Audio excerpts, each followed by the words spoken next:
ओम शांति। आज 22/1/2025 प्रात मुरली ओम शांति बाप दादा मधुबन। आज महावाक्य बाबा कहले मीठे बच्चे, यह अनादि पूर्व प्रस्तुत ड्रामा अटे।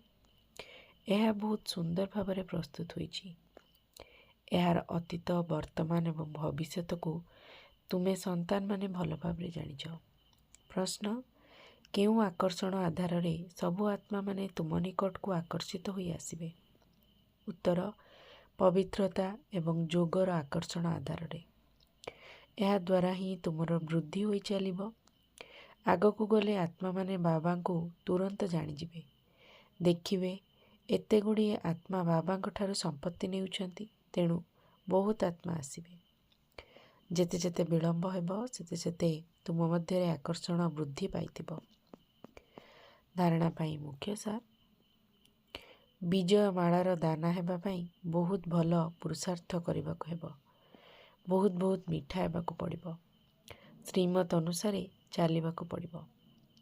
निरापद रे रहिबा पाई एकमात्र जोग ही ढाल सदृश अटे।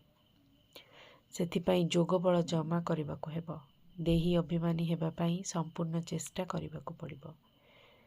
वरदान, विशेष शब्दर स्मृति द्वारा संपूर्णतार लक्ष्य को प्राप्त करुथबा स्वपरिवर्तक हुओ।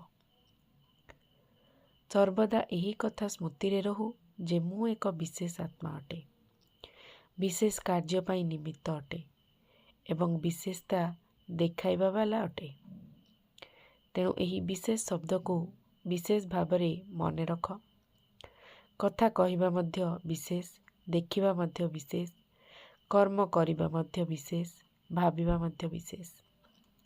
एही बळी प्रत्येक कथारे एही विशेष शब्द को स्मृति रे आनिबा द्वारा सहजरे स्वपरिवर्तक तथा विश्व परिवर्तक होई परिबो एवं संपूर्णतार स्थिति को प्राप्त करिबार जो लक्ष्य रखिछ ताको मध्य सहजरे प्राप्त करि परिबो।